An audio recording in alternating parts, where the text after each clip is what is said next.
शिवसेना उद्धव बाळासाहेब ठाकरे गटाचे नेते आदित्य ठाकरे यांचा राज्याचे भावी मुख्यमंत्री म्हणून पहिल्यांदाच ठाकरे गटाच्या वतीनं उल्लेख करण्यात आला। विधान परिषदेचे आमदार सुनील शिंदे यांनी आदित्य ठाकरे भावी मुख्यमंत्री आहेत असं काल ठाकरे गटाच्या वतीनं आयोजित केलेल्या जागतिक महिला दिनाच्या कार्यक्रमाच्या निमित्तानं त्यांनी या कार्यक्रमात वक्तव्य केलं आणि ही वरळी शिवसेनेची आहे आणि आदित्य ठाकरे इथूनच मुख्यमंत्री होतील आणि याच मंचावर आम्ही त्यांचा सत्कार करू असं सुनील शिंदे काल म्हणाले।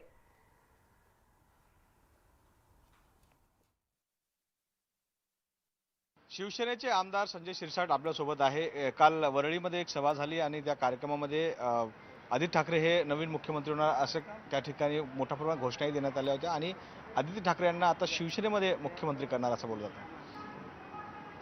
आदित्य ठाकरेला मुख्यमंत्री व्हायचं का उद्धव साहेबांना व्हायचं किंवा आणखी कुणाला व्हायचं हा त्यांचा प्रश्न आहे, परंतु असं घोषणा केल्याने माणूस मुख्यमंत्री होतो मी पहिल्यांदा पाहतो। एक उत्साहाच्या भरात कार्यकर्त्यांनी दिलेल्या घोषणा आहेत।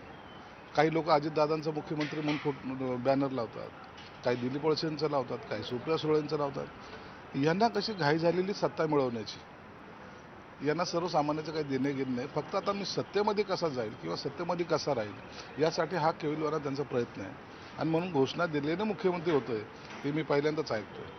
आदित्य ठाकरे मुख्यमंत्री पदाचे उमेदवार किंवा फेस किंवा चेहरा असं वाटत नाही तुम्हाला?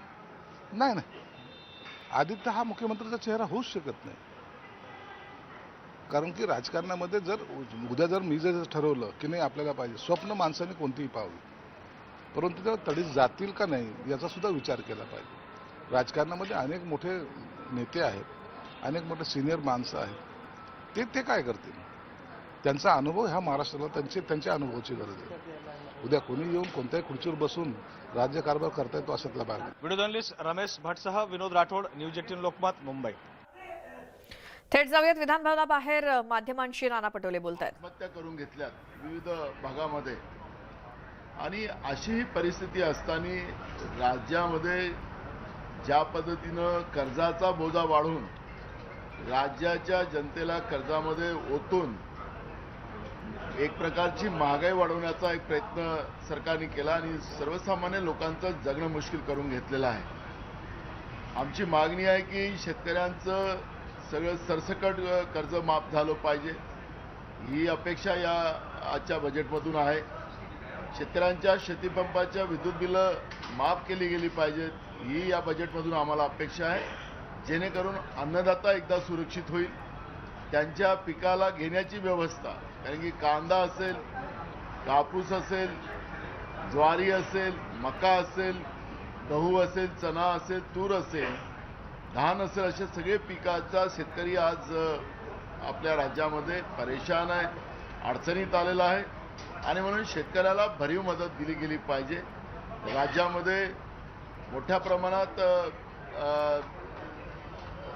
विविध विभागामध्ये नोकरीच्या जागा खाली पडलेल्या आहेत। सरकार घोषणा करतं की आम्ही 75,000 जागा भरतो आहे, पण त्याचंही या बजेटमध्ये खऱ्या अर्थानं चित्रण आलं पाहिजे की कशा पद्धतीनं काय प्रोव्हिजन त्या ठिकाणी करतात आहेत, कारण की अनेक पदं ऑबस्टँडिंग झालेले आहेत आणि अशा या परिस्थितीमध्ये सरकारची भूमिका त्याच्यातली स्पष्ट आली पाहिजे। एकीकडे महागाईचा जो बोजा मोठ्या प्रमाणात सरकार वाढवत आहे, कर्जरोपांनी घेतलेले पैसे परतफेड करताना 48,000 कोटी रुपये दर वर्षाला व्याजापोटी सरकार भरते आहे आणि म्हणून अशा वेळेस जनतेच्या खिशातून पैसे काढले गेले नाही पाहिजेत। विदाऊट टॅक्स हे बजेट असलं पाहिजे, ज्याच्यामुळे महागाई एककडे रोज केंद्र सरकार वाढवते आहे, पण राज्य सरकारनी महागाई कमी केली पाहिजे। व्हॅट जो आहे डिझेल आणि पेट्रोलवर तो कमी केला गेला पाहिजे, जेणेकरून महाराष्ट्रामध्ये डिझेल आणि पेट्रोलचे दर कमी झाले पाहिजेत, गॅसचे दर कमी झाले पाहिजेत। या पद्धतीची अपेक्षा या बजेटमधून आम्हाला आहे। सर, हिंदी में जानना चाहेंगे, आज बजट पेश होने वाला है, क्या अपेक्षा है कांग्रेस की? राज्य में किसान बड़े पैमाने में आत्महत्या कर रहा है, अन्नदाता राज्य में परेशान है। बजेट